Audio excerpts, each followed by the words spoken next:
एक समय की बात है। एक छोटे से गांव में एक ईमानदार लकड़हारा रहता था जिसका नाम रामू था। वह अपने परिवार का पेट पालने के लिए रोज जंगल में जाकर लकड़ियां काटता था। रामू बहुत ही गरीब था, परंतु अपनी ईमानदारी और मेहनत के लिए पूरे गांव में मशहूर था।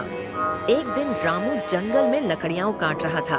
तभी उसका कुल्हाड़ी गलती से हाथ से छूटकर पास की नदी में गिर गई। रामू को बहुत चिंता हुई, क्योंकि वह कुल्हाड़ी उसकी आजीविका का एकमात्र साधन थी। रामू रोते हुए, हे भगवान, अब मैं अपने परिवार का गुजारा कैसे करूंगा? ये कुल्हाड़ी तो मेरी सारी मेहनत का आधार थी। रामू की सच्चाई और ईमानदारी से प्रभावित होकर नदी की देवी प्रकट होती है। वह रामू की मदद करने का निर्णय लेती है।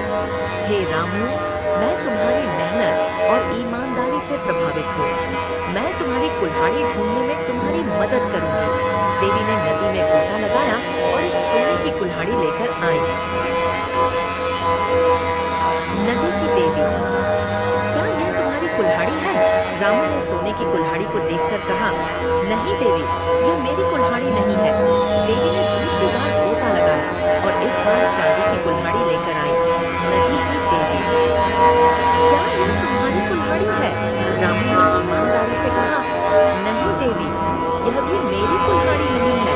फिर देवी ने तीसरी बार गोता लगाया और एक साधारण लोहे की कुल्हाड़ी लेकर आई। रामू खुश हो गया। हाँ देवी, यही मेरी कुल्हाड़ी है। रामू की ईमानदारी देखकर देवी बहुत प्रसन्न हुई। उन्होंने उसे सोने और चांदी की कुल्हाड़ी भी इनाम में दे दी। नदी की देवी, तुम्हारी ईमानदारी के लिए मैं तुम्हें बहुत कुल्हाड़ियां देती हूँ। हमेशा सच्चाई के रास्ते पर चलना। रामू बहुत खुश होकर अपने गांव लौटा। गांव वालों ने जब यह सुना कि रामू को उसकी ईमानदारी के लिए देवी ने इनाम दिया, तो सभी ने उसकी प्रशंसा की और उससे प्रेरणा ली। गांव वाले, हमें भी रामू की तरह ईमानदार और मेहनती बनना चाहिए। सच्चाई और ईमानदारी का फल अवश्य मिलता है। एक्ट 7, शिक्षा मॉरल। रामू गांव के बच्चों से। बच्चों, याद रखो कि ईमानदारी से बड़ी कोई संपत्ति नहीं होती। अगर हम जीवन में सच्चे और ईमानदार रहेंगे, तो भगवान हमारी मदद जरूर करेंगे।